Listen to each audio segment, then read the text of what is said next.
ما كانتش بتعرف تطبخ لحد 21 سنة واحتاست لما اتجوزت، والفرخة كانت حقل التجارب لها. سابت وظيفتها في الجامعة كمعيدة وبقت شيف خلال سنة بس. الشيف نرمين هنو حورية وهانم المطبخ، طلتها الأنيقة وصوتها الهادي حبب الجمهور فيها. طلعت فنانة مش في المطبخ بس. ايه حكاية الشيف نرمين هنو وازاي سابت وظيفتها في الجامعة وبقت شيف؟ الشيف نرمين هنو من اسكندرية، من أصول تونسية، عازفة بيانو وبتحب الرسم وكتابة الشعر، فهي فنانة قبل ما تكون شيف. بتقدم برنامج زي السكر على قناة سفرة، وهي زي السكر فعلا. لقبوها بحورية المطبخ، وده لأن ديكور مطبخها كله أبيض، حتى بلطو الشيف اللي بتلبسه كمان وهي بتحب اللون الأبيض. قالوا كمان إنها هانم المطبخ بوقفتها المهندمة وطلتها الأنيقة وملامحها الرقيقة وصوتها الهادي المريح. ما كانش ليها في الطبخ، والسبب أمها كانت مرتبة ومنعاها هي واخواتها يدخلوا المطبخ. لحد ما كملت 21 سنة ما كانتش بتعرف تطبخ. اتفاجئت بكائن غريب في المطبخ وما كانتش عارفة تتصرف فيه ولا تروح فين وتيجي منين.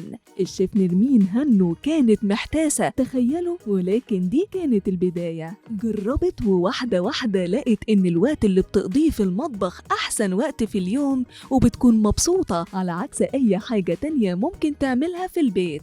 نرمين لقت نفسها ليها لمسة في أكلها، وتشيل مكونات وتحط غيرها وتضيف عليها. اتجرأت في المطبخ وما بقتش بتمشي على الوصفة بحذافيرها. لما أولادها كبروا قررت تدرس طبخ، ويكون الموضوع مش مجرد هواية عندها وبس. وهنا كانت نقطة التحول في حياتها، واللي بالمناسبة ما كانتش سهلة عليها خالص. هي كانت معيدة في كلية الآداب قسم اللغة الإنجليزية، كان نفسها تدخل كلية علوم قسم فلك، ولكن القسم اللي جه ما كانش موجود في جامعة اسكندرية. سابت كل حاجة في مصر وسافرت لندن لمدة سنة تدرس، وقررت تبقى شيف وتسعى ورا شغفها. رجعت الشيف نرمين لمصر وبعدها سافرت السعودية واستقرت هي وأسرتها لفترة. وطبعا كان صعب إن ست تشتغل شيف في أي مطعم أو فندق، فعملت مشروع من البيت لتجهيز الأكل. بعد كده اشتغلت مع شيف من النمسا، وكانت بتعلم الستات الطبخ، واشتغلت كشيف تنفيذي ومديرة لعمليات المطاعم بكلية للبنات.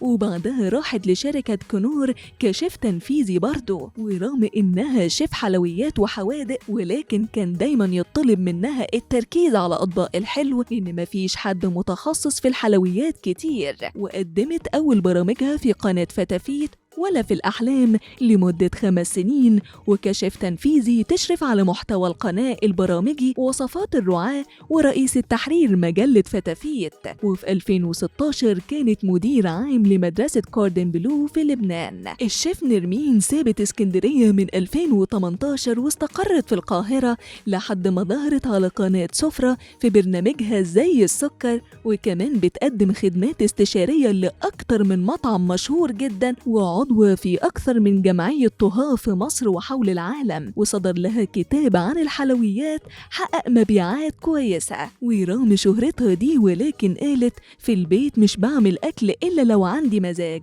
ولو زعلانة الأكل مش بيطلع حلو، أصل هو ده النفس اللي بيظبط طعم الأكل. هي بترفض مقولة السر عند الشيف، وشايفة إنها ضد الأمانة، وقالت لازم أقول سر نجاح الأكلة وإزاي نطلع الوصفة مظبوطة. طلعت الشيف نرمين فنانة شاملة، مش بتعزف وتكتب شعر وتطبخ وبس، ولكن كمان صرحت قبل كده إنها تشارك في فيلم مع المخرج إيهاب مصطفى، وبتاخد ورش تمثيلية علشان تدخل مجال التمثيل بأدوار بعيد عن الطبخ.